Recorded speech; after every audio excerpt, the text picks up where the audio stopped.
जोहार जय भीम। आपण मैंने समस्ते जानी थे आम सोनपुर पुस्तक मेला आज आरंभ हो 21 तारीख जाए 14 ରୁ 21। आई पुस्तक मेलार आपण मैंने देखिपारे सम्यक फाउंडेशन बही स्टलटा लगी जाइए।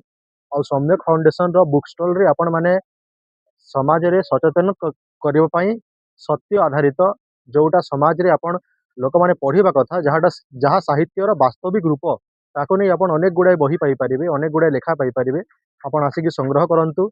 वर्तमान समाज रे क्रेडिबिलिटी गोटे बहुत बड़ जिनस रही जाइए कहीं वर्तमान ब्राह्मणवादी मनुवादी समाज रे जो माने बही लिखा कथा जो माने जहाँ को आम भावुचे से लिखे बोली द सो कॉल्ड एकेडमिशियन तांकर लेखार कौन क्रेडिबिलिटी नहीं।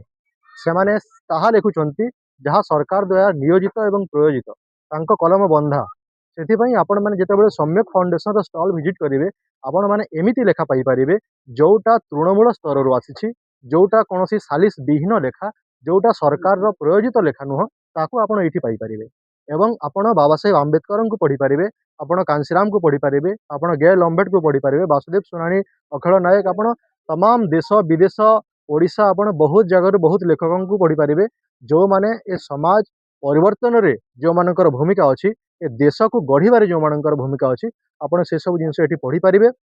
कविता कहतु गप कहतु आपण प्रबंध कहतु किंबा कौन भी धारा रे आपण संविधान टू नहीं कि बुद्ध चरित पर्यंत आपण समस्त प्रकार बही ये उपलब्ध है।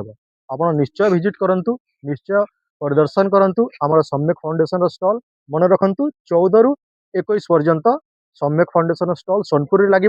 आपण जिते भी पार्श्व जिते भी जिला अच्छा बलांगीर बरगढ़ संबलपुर जिते भी जिल्लार लोक आसीपारे आपण आसतु निश्चय विजिट करंतु आ आपण मन पसंद बही नहीं जातु।